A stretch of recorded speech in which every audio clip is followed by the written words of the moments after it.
Hola, en el video anterior mostramos matemáticamente que independientemente al nivel inicial de capital, nuestra economía siempre converge al stock de capital de estado estacionario, es decir, es una solución estable de nuestro sistema dinámico. Por otro lado, la expresión en rojo es la forma de caracterizar matemáticamente nuestro sendero de crecimiento balanceado. Estas son una de las bondades de tener algunos supuestos simplificadores, como el hecho de que las familias no toman decisiones óptimas de ahorro y consumo.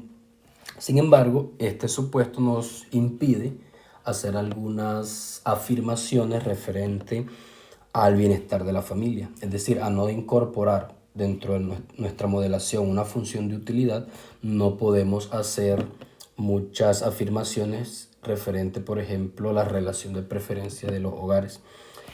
Hoy vamos a ver un caso muy particular, que es la famosa regla de oro de acumulación de capital, donde básicamente vamos a encontrar una tasa de ahorro que permite maximizar el consumo de todas las generaciones.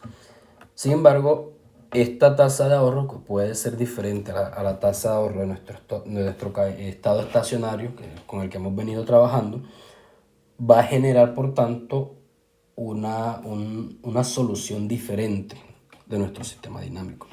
Recordemos que en el estado estacionario la variación del capital es cero y por lo tanto, al restar el ahorro de la economía con el gasto de reposición, vamos a obtener que el capital no varía en ese punto, es decir, va a ser cero. Esta ecuación, que es la ecuación fundamental que hemos venido trabajando, le podemos hacer algunas modificaciones para verificar un poco qué pasa con el consumo de los hogares. Recordemos, por ejemplo, que el producto es el consumo más la inversión, ya que nuestra economía es cerrada y no hay gasto público. Y también recordemos que al ser una economía cerrada, la inversión es igual al ahorro. Este ahorro lo podemos reemplazar acá y tenemos entonces que el producto es igual al gasto de consumo más el ahorro de los hogares. Recordemos también que YT es nuestra función de producción, que en términos per cápita sabemos que es A por capital T a la alfa, igual al consumo más el ahorro. Podemos despejar el ahorro y tenemos entonces que el ahorro es igual a por kt a la alfa menos el consumo en t. Si reemplazamos esto en nuestra ecuación original de ahorro, vamos a tener entonces que a por kt a la alfa menos consumo en t es igual menos n más delta multiplicado por kt es igual a 0. Si despejamos el consumo, tenemos entonces que el consumo es igual al ahorro menos el gasto de reposición. Fíjense que el stock de capital de estado estacionario que obtuvimos no es una solución óptima del sistema, porque no estamos suponiendo o no estamos llevando a cabo un proceso en el cual las familias optimizan sus decisiones de ahorro y consumo. Por lo tanto, para hallar un estado estacionario óptimo, que llamaremos estado estacionario de oro, debemos hacer un proceso de optimización. Entonces, la idea es buscar cuál es el nivel de capital que permite maximizar el consumo. Simplemente derivamos respecto al capital y tenemos alfa por A capital T a la alfa menos 1 menos n más delta igual a 0. La idea es despejar el capital, entonces tenemos que alfa por A capital T a la alfa menos 1 es igual a n más delta. Si pasamos alfa a dividir, tenemos que capital T a la alfa menos 1 es igual a n más delta dividido alfa por A. O simplemente podemos pasar a dividir este coeficiente y tenemos que el capital es igual a la n más delta dividido alfa por A elevado a la 1 sobre alfa más 1. Reescribiendo un poco, tenemos que el stock de capital de oro es igual a alfa por A dividido delta más n a la 1 sobre 1 menos alfa. Y este va a ser nuestro nuevo valor de estado estacionario. Veamos un poco, comparemos con el estado estacionario que ya hemos trabajado antiguamente y sabemos que es S por A dividido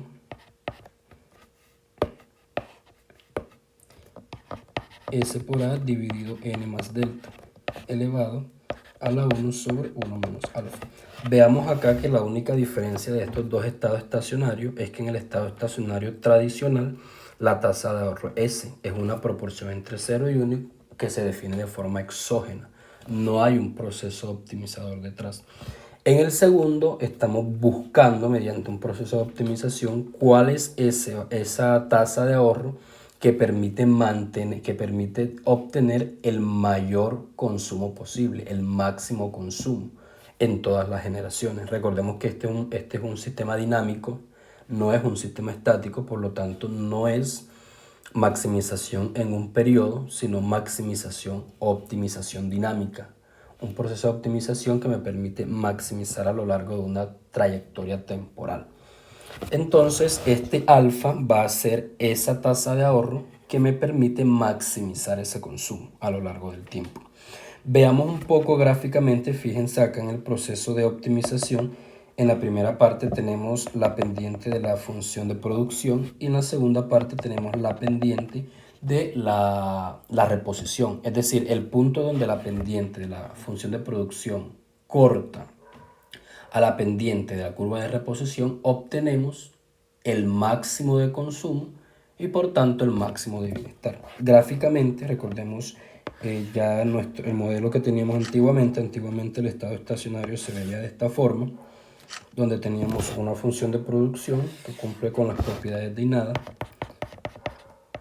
teníamos una curva de ahorro que heredaba las propiedades de la función de producción, teníamos una curva de reposición cuya pendiente era n más delta.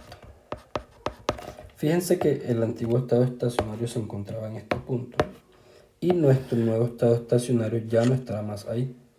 Nuestro nuevo estado estacionario, como ya mencioné, va a ser el punto donde la pendiente de la curva de reposición se corta con la pendiente de la función de producción. Es decir, que vamos a obtener este nuevo estado estacionario más o menos en este punto y vamos a obtener un valor de estado estacionario de oro aquí. Entonces es un estado estacionario distinto. El primero, tradicional, no es óptimo, el segundo sí tiene un proceso de optimización detrás y se ve más o menos de esta forma. Es importante verificar qué sucede. Repito, al no haber una función de utilidad, no podemos hacer algunas afirmaciones. Sin embargo, podemos analizar qué sucedería, por ejemplo, si la economía se encuentra a la derecha o a la izquierda de la regla dorada. Supongamos, por ejemplo, que el ahorro de la economía es un ahorro que está por encima del ahorro dorado. Es decir, que la economía está ahorrando más de lo que debería. Por definición, la tasa de ahorro dorada es la tasa de ahorro que maximiza el consumo en todos los periodos. Por tanto, cualquier nivel de ahorro por encima de este va a hacer que la economía, que los agentes de esta economía puedan consumir menos. Y por lo tanto, va a ser una zona en la cual va a haber cierta ineficiencia dinámica. ¿Cómo se vería eso en un gráfico? Digamos,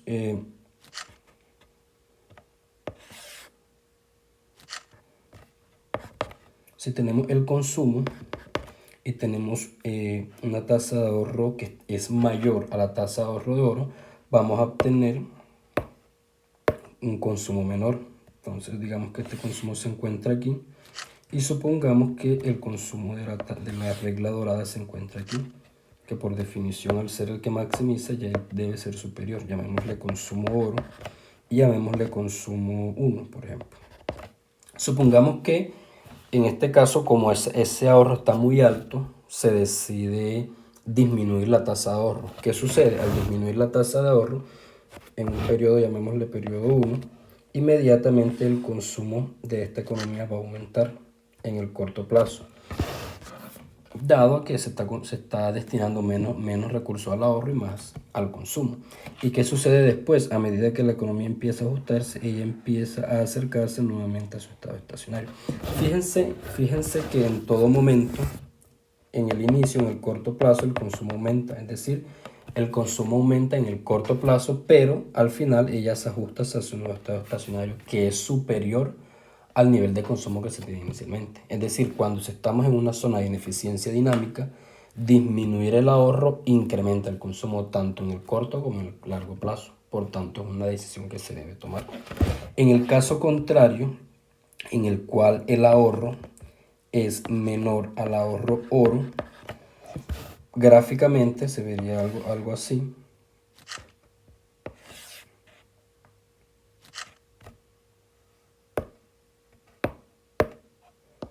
Que tenemos un consumo acá, tenemos otro aquí.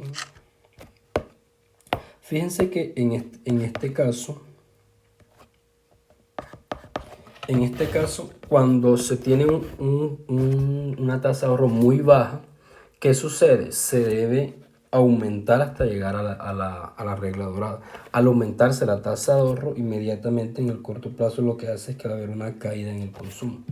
Sin embargo, como la tasa de ahorro dorada es la que maximiza el consumo en todos los periodos, ella se va a ajustar, el consumo se va a ajustar también hasta alcanzar nuevamente el estado estacionario. Vemos que en el corto plazo existe una caída en el consumo, pero en el largo plazo el consumo incrementa hasta llegar al consumo dorado, al consumo de oro. En este caso es un poco complicado de hablar de eficiencia dinámica porque vemos que existe una caída del consumo en el corto plazo, pero no tenemos una función de utilidad que nos permita medir la impaciencia temporal de los individuos. Es decir, los individuos valoran el corto plazo o valoran más el largo plazo, porque vemos que en el largo plazo el consumo incrementa. Es decir, realmente las familias están dispuestas a renunciar al consumo presente por garantizar un consumo futuro, no sabemos. En modelos posteriores, por ejemplo en el modelo de Ramsey, vamos a introducir funciones de utilidad en la cual se incorpora la impaciencia temporal y nos permitirá afirmar con certeza si esta es una zona dinámicamente ineficiente o no, si los individuos tienen o no preferencias intertemporales. En el modelo solo será un modelo simplificado en el cual no tenemos este tipo de función de utilidad. En este tipo de caso en el cual el ahorro está por debajo del ahorro dorado, no podemos afirmarlo sin ambigüedades. Muchas gracias.